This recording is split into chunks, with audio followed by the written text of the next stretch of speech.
Doctor, buenas tardes. Bueno, vamos a dar inicio a la exposición virtual. En este caso vamos a exponer sobre sistemas de protección sísmica, aisladores con núcleo de plomo. Bueno, estos son los temas que se van a tratar dentro de la exposición.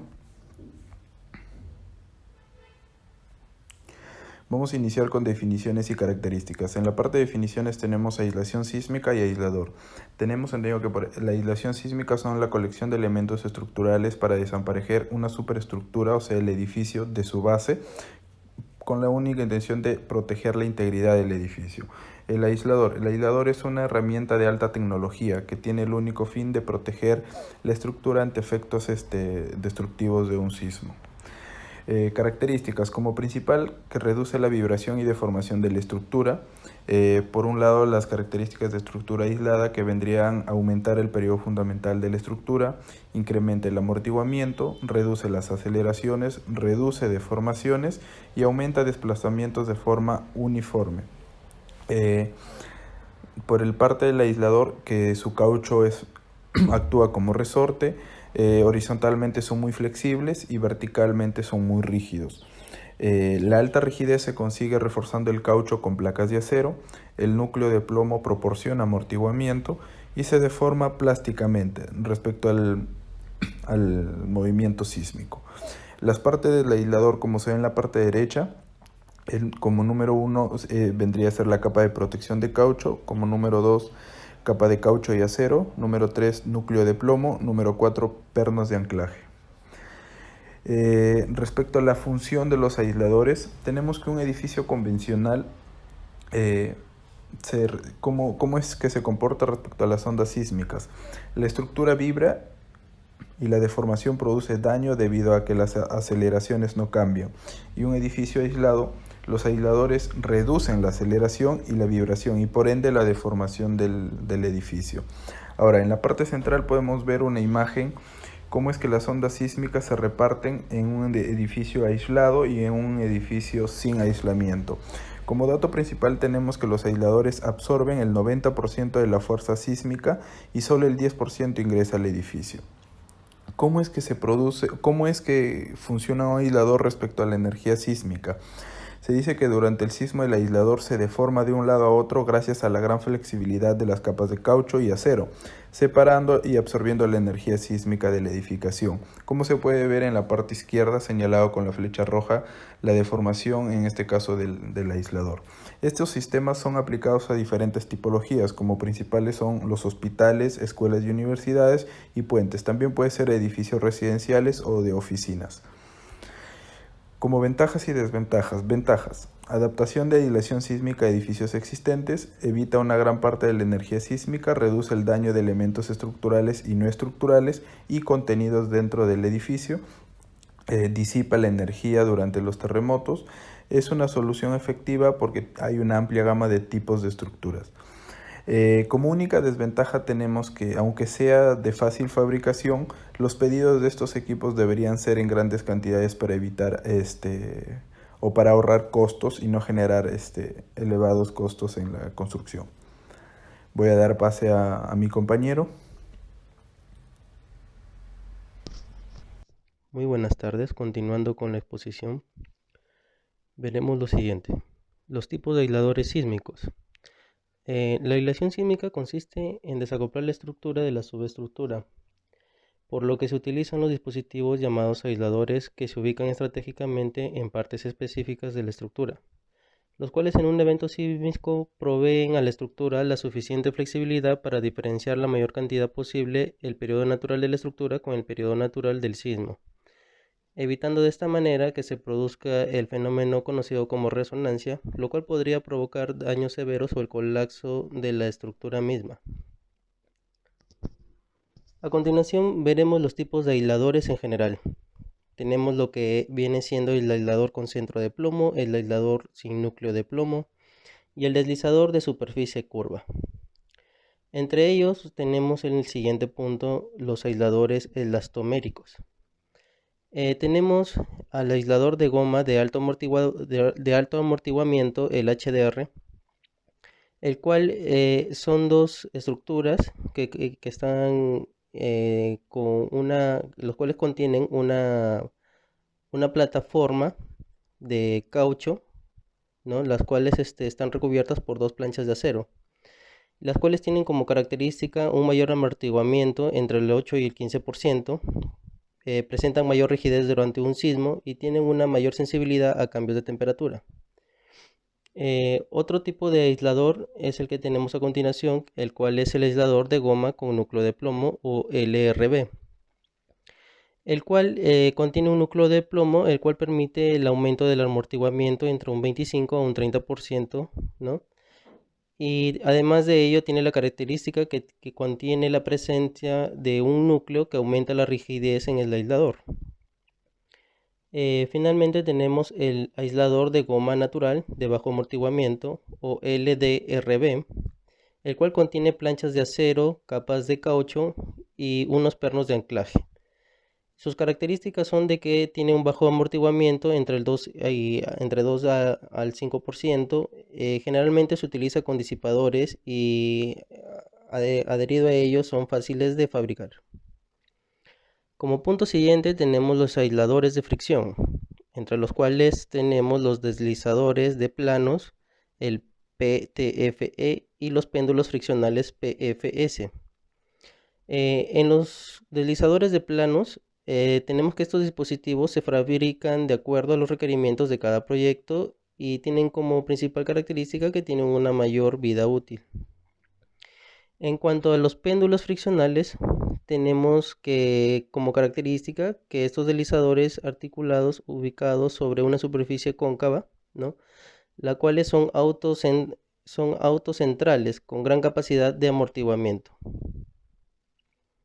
Finalmente tenemos que los tipos de aisladores sísmicos, se puede decir entonces que estos sistemas de aislación sísmica son sistemas presentes en la subestructura y en la superestructura de edificios, puentes y también en algunos casos en la misma superestructura de edificios, que permiten mejorar la respuesta sísmica de ellos, aumentando los periodos y proporcionando amortiguamiento y absorción de energía adicional, reduciendo sus deformaciones según sea el caso.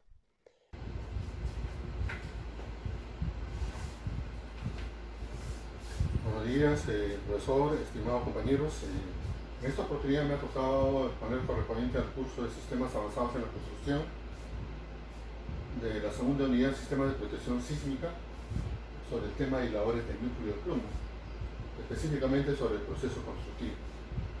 Primero vamos a ver lo que respecta a los sistemas de construcción con aislador de núcleo de plomo.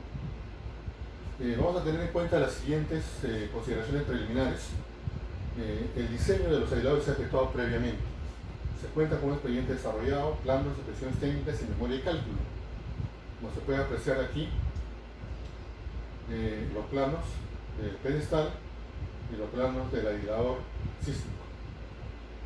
También se ha verificado la capacidad portante del terreno y coincide con lo especificado en los planos y memoria de cálculo de la estructura. Como se puede apreciar acá, el resumen de las condiciones de cimentación.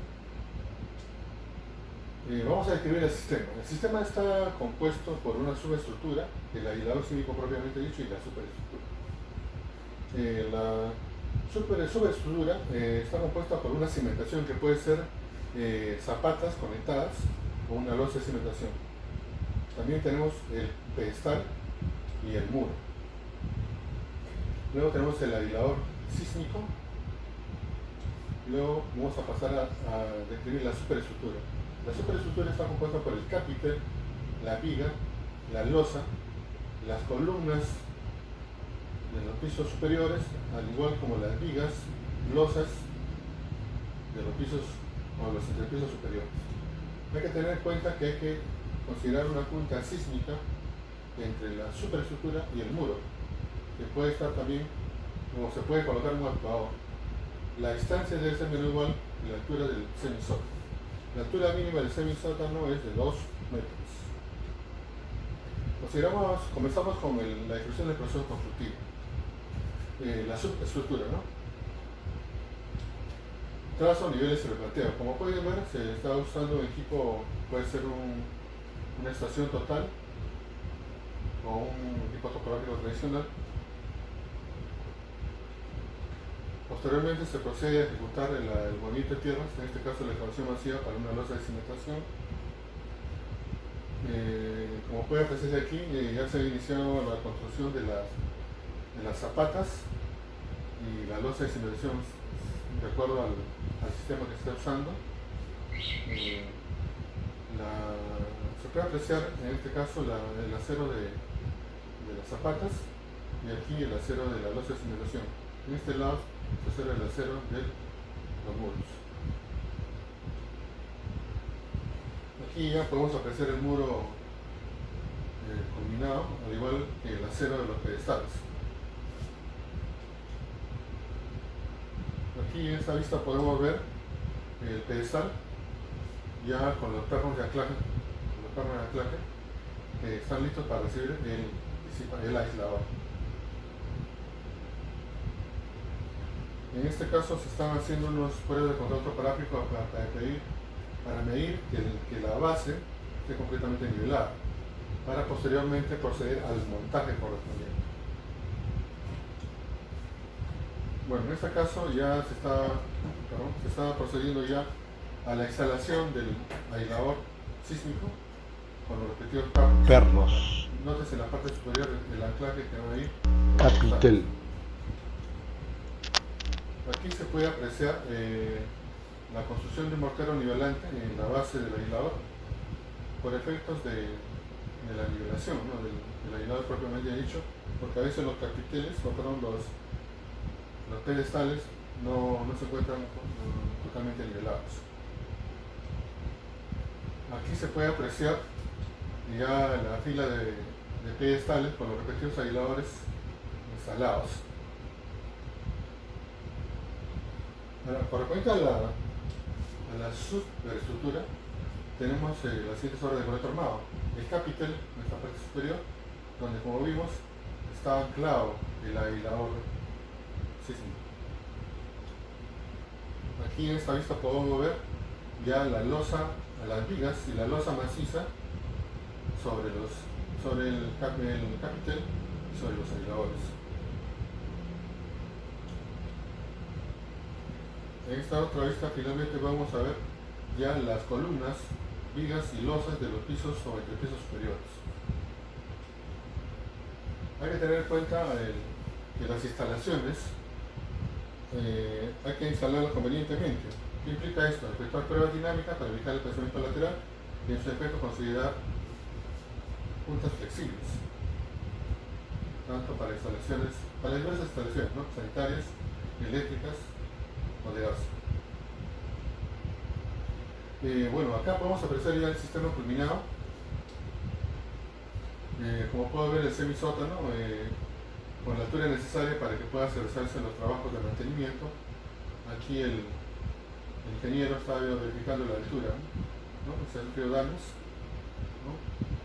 Y también para posteriores trabajos de mantenimiento, ¿no? Bueno, estimados compañeros, con esto termino mi presentación, estando muy agradecido. Bueno, en esta exposición vamos a hablar sobre las diferencias entre el aislador de núcleo de plomo y los disipadores de fluido viscoso. Estos dos dispositivos de aislamiento sísmico, los cuales sirven para brindar el reforzamiento respectivo a la estructura ante una acción sísmica, ¿no? Como podemos ver, el aislador de núcleo de plomo versus el disipador de fluido viscoso, los tipos de empleabilidad, como podemos ver en los disipadores, se emplean uniformemente en todos los pisos de los edificios reforzados en las uniones entre las uniones del elemento estructural de la columna y la viga. Existen tipos como la disposición diagonal y la chevron, que cumple la chevron en este caso con la eficiencia 100%. Se puede emplear como reforzamiento en las estructuras existentes, que es un tipo de ventaja y absorbe el 100% de la acción sísmica lateral, ¿no? En el caso del aislador de núcleo de plomo, podemos ver de que genera una interfaz entre el suelo y la superestructura, ¿no? Esto quiere decir de que la acción sísmica producto de la acción vertical es absorbida casi en su totalidad por este aislador. Produce que la estructura sea más flexible y en este caso el periodo de vibración es 3 veces mucho mayor a lo que regularmente una estructura normal podría brindar, ¿no? En este caso, como podemos identificar, reduce la energía antes de que impacte en la superestructura. Es un tipo de accionar frente a la protección de la acción sísmica a realizarse, ¿no? Las diferencias en estos casos podemos ver de que el aislador de núcleo de plomo es posible que se aplique a las estructuras existentes, implica un mayor costo, y la instalación suele ser a nivel de fundaciones, en las partes de los cimientos posteriores, obviamente, de las estructuras existentes, como podemos ver en la imagen, ¿no? Superior al cimiento de la estructura, me refiero, para que le puedan brindar mantenimiento. Y la instalación en edificaciones existentes es menor a la nueva edificación. ¿Qué quiere decir esto? Que obviamente actualmente la disposición de reforzamientos implica más se inclinan más por el tipo de disipadores de fluido viscoso por el menor costo.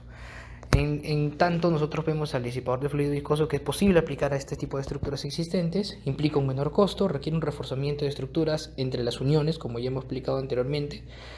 Existen tipos de ubicación específicos que se ubican en la misma dirección desde el nivel de piso y se puede instalar dentro o fuera de la estructura.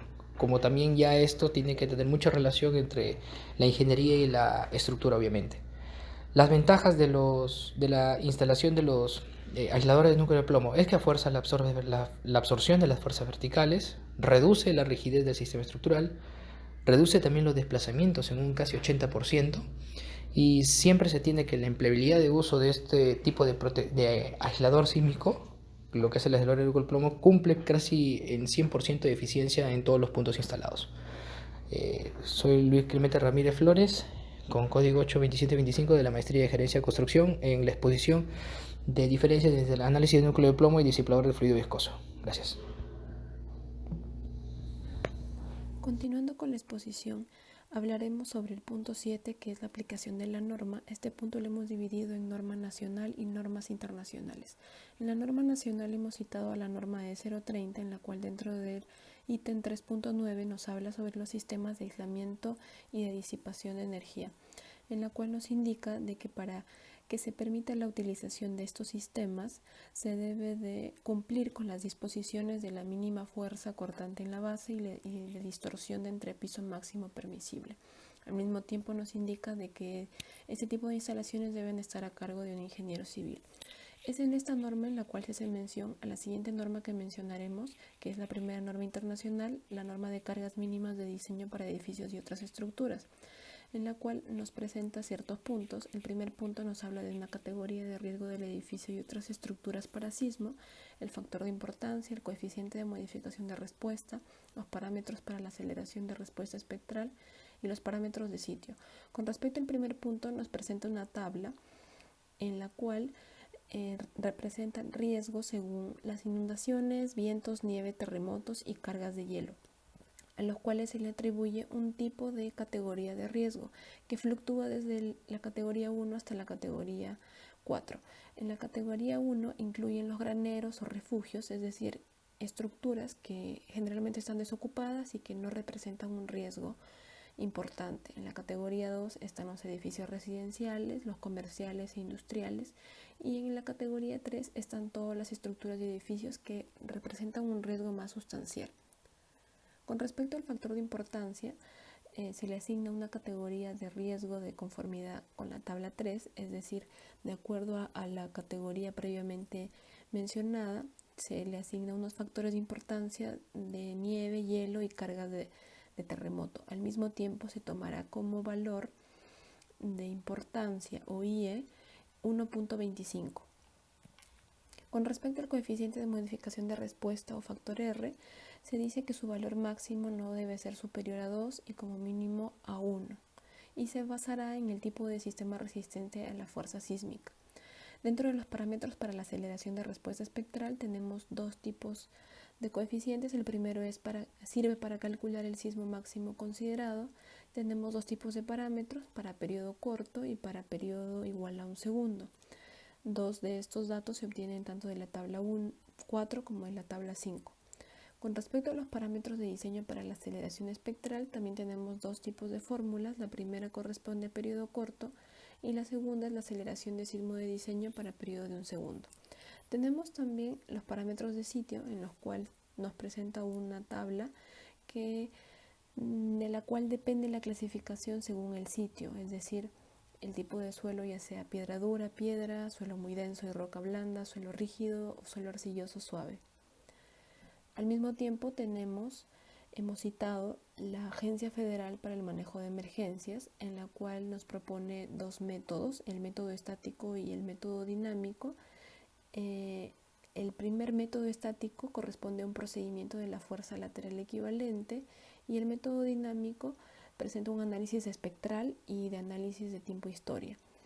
El primer método no es recomendado para un diseño final y el análisis de tiempo-historia pues, es el más recomendado en la mayoría de los casos e involucra un mínimo de 3 pares. También hemos citado el Código de Construcción Uniforme que data de 1997, el cual presenta 2 procedimientos que son similares a los de la FEMA y nos presenta 2 niveles de sismo, el SD y el SMC. El primero, el sismo de diseño, es el que comúnmente se usa y el SMC tiene una probabilidad de excedencia del 10% en 1000 años. Finalmente tenemos la norma chilena, en la cual su base es que el sistema de aislación y el sistema estructural debe estar destinado a soportar las fuerzas laterales que se diseñen para resistir las deformaciones y esfuerzos que son producidos por el sismo. Finalmente hemos realizado una comparación entre normas en la cual solamente vamos a citar un punto en la cual difieren, que es la combinación espectral, en la cual la ACE indica que solo es para estructuras regulares no mayores a 4 niveles. La FEMA también indica que es para estructuras regulares, sin embargo, la VC no sugiere, pero se realizaría con un 100% y un 30%. Y finalmente, la norma chilena indica que se puede utilizar para el diseño final. Gracias. Buenas tardes, ingeniero. Mi nombre es Juan Felipe Gallo Castillo. Para terminar con la exposición, vamos a ver las consideraciones del diseño estructural.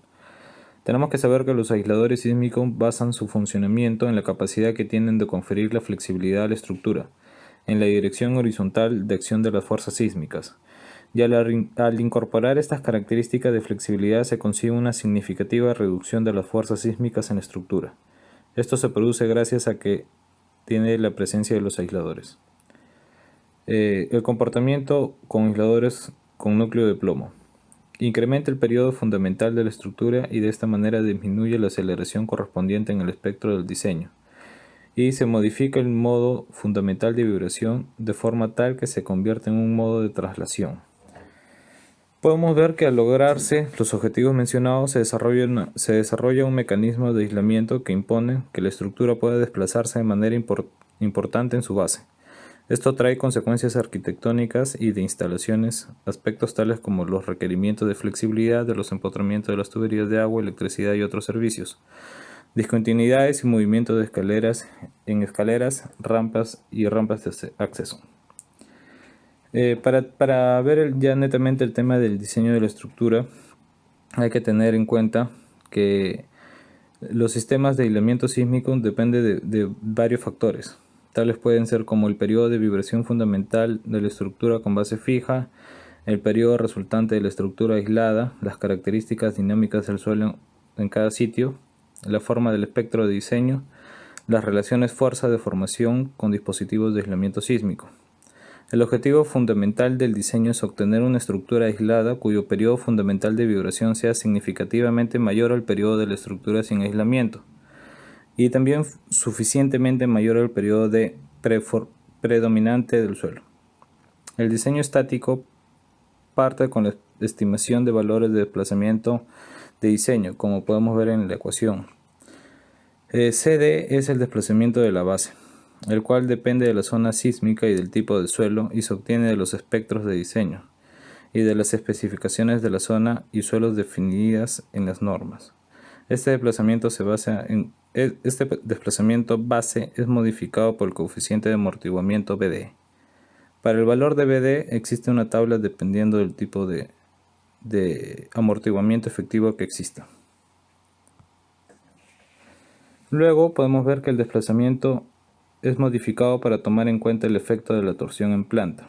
Acá tenemos estas dos ecuaciones donde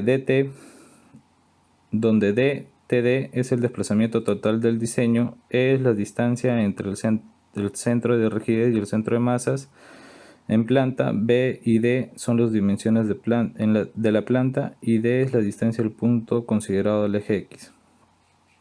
Para cualquier elemento del sistema de aislamiento se puede calcular el desplazamiento total máximo, DTM, que sería la segunda ecuación que vemos en pantalla, en milímetros, que incluye tanto el desplazamiento traslacional en el centro de rigidez como la componente de desplazamiento torsional en la dirección bajo consideración.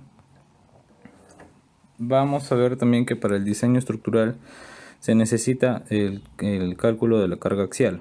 Este cálculo lo podemos obtener de dos formas, en dos ecuaciones. El cálculo máximo podría ser 1.25 de la carga muerta más 1.25 de la carga viva más el sismo, que en esta ecuación se considera el 30% de la carga muerta para sismo.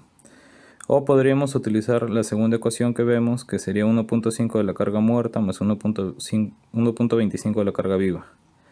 También podemos calcular lo que es el diámetro del aislador, que es importante. Tenemos dos ecuaciones. La primera ecuación, que sería 1.5 del desplazamiento total, y la segunda opción, que sería la carga axial máxima sobre el esfuerzo axial permisible, que sería 8 megapascales. Para terminar, sobre el tema de diseño estructural, debemos saber que la estructura se diseña para fuerzas cortantes que consideran la rigidez experimental máxima del sistema de aislamiento y el desplazamiento total del diseño. También es conveniente disponer de herramientas matemáticas que permitan el análisis de los comportamientos no lineales y dinámicos del sistema. Los modelos deben permitir considerar las características mecánicas y la respuesta de los dispositivos de control. Y finalmente, en la actualidad, los programas de cálculo permiten realizar análisis de alta complejidad, combinando métodos de superposición modal con análisis incrementales en el tiempo y el estudio no lineal de zonas localizadas de la estructura. Muchas gracias.